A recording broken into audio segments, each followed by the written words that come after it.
वैष्णवी मावर मृदुभाषी के खास सेगमेंट 7 PM शो में आपका स्वागत है। रुक करते हैं देश विदेश की बड़ी सुर्खियों की तरफ। चीन के शिनजियांग क्षेत्र में कोयला खदान में अचानक आई बाढ़ के कारण 1 किलोमीटर से अधिक गहराई में 21 लोग फंस गए हैं। स्वायत्त क्षेत्र के उत्तर में चांगी प्रांत स्थित भूमिगत खदान में शनिवार देर रात उस समय अचानक बाढ़ आई जब 29 लोग कोयला खदान में काम कर रहे थे। इनमें से 8 लोग किसी तरह बाहर निकलने में सफल रहे, जबकि 21 अन्य भूमिगत खदान में फंसे रह गए।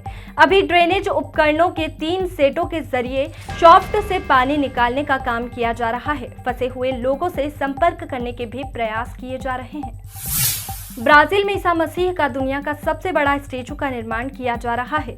रियो ग्रांडे डो सुल राज्य के एनकांटाडो में 2019 में शुरू हुए इस स्टैचू की ऊंचाई लगभग 141 फीट है। एक बार इस स्टैचू के बनकर तैयार होने के बाद ये Rio de Janeiro Christ the Redeemer statue को पीछे छोड़ देगा, जिसकी ऊंचाई 38 मीटर है। एक हाथ से दूसरे हाथ तक की लंबाई लगभग 118 फीट है। स्टैचू के सीने में एक ग्लास की खिड़की दी जाएगी, जिससे कि बाहर के नजारे को देखा जा सकता है।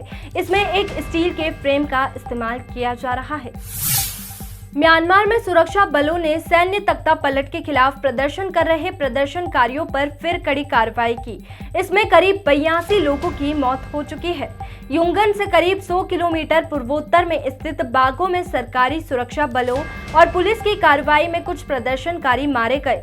सुरक्षा बलों ने इस सप्ताह तीसरी बार प्रदर्शनकारियों पर घातक बल प्रयोग किया है। देश के उत्तर में केले और तजे कस्बों में प्रदर्शनकारियों पर की गई कार्रवाई में कम से कम 11 लोगों की मौत हो गई। सुरक्षा बलों पर प्रदर्शनकारियों के खिलाफ ग्रेनेड और मोर्टार जैसे हथियारों का इस्तेमाल करने का आरोप है। दिल्ली में कोरोना के बिगड़ते हालातों के बीच मंगलवार को एक बार फिर मुख्यमंत्री अरविंद केजरीवाल ने डिजिटल प्रेस कॉन्फ्रेंस की। सीएम केजरीवाल ने सीबीएसई की बोर्ड परीक्षाएं रद्द करने की मांग करते हुए कहा कि दिल्ली के 6 लाख बच्चे सीबीएसई की परीक्षा में बैठेंगे। 1 लाख के करीब अध्यापक इसमें शामिल होंगे। इससे बड़े स्तर पर कोरोना फैल सकता है। लिहाजा मैं केंद्र सरकार से अपील करूंगा कि सीबीएसई की परीक्षाएं रद्द की जाए। उन्होंने कहा कि कुछ और तरीका निकाला जाए या इंटरनल असेसमेंट के आधार पर बच्चों को पास किया जाए, लेकिन सीबीएसई के एग्जाम कैंसिल करने बहुत जरूरी है। मूडीज ने मंगलवार को कहा कि कोविड-19 संक्रमण की दूसरी लहर से भारत के वृद्धि पूर्वानुमान के लिए जोखिम पैदा हुआ है, लेकिन फिर भी पिछले साल के निम्न स्तर को देखते हुए जीडीपी वृद्धि दर दोहरे अंक में रह सकती है। मूडीज ने कहा कि वायरस का प्रकोप बढ़ने से आर्थिक गतिविधियों पर असर पड़ेगा। मूडीज ने उम्मीद जताई कि संक्रमण की मौजूदा लहर से निपटने के लिए एक देशव्यापी लॉकडाउन के विपरीत छोटे छोटे कंटेनमेंट जोन पर जोर दिया जाएगा, जिससे 2020 के मुकाबले आर्थिक गतिविधियां कम प्रभावित होंगी।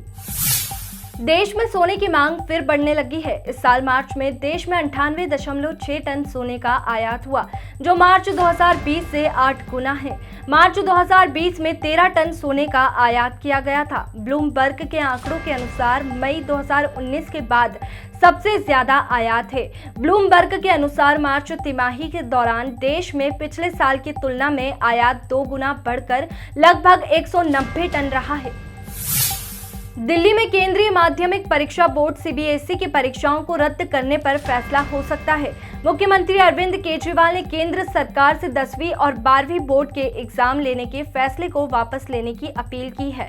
इस परीक्षा में लाखों परीक्षार्थी और करीब 1 लाख शिक्षक शामिल होने वाले हैं। ऐसे में दिल्ली कोरोना हॉटस्पॉट बन सकता है। आज के लिए इतना ही। अगले शो में फिर मुलाकात होगी देश विदेश की बड़ी सुर्खियों के साथ। तब तक आप देखते रहिए मृदुभाषी न्यूज।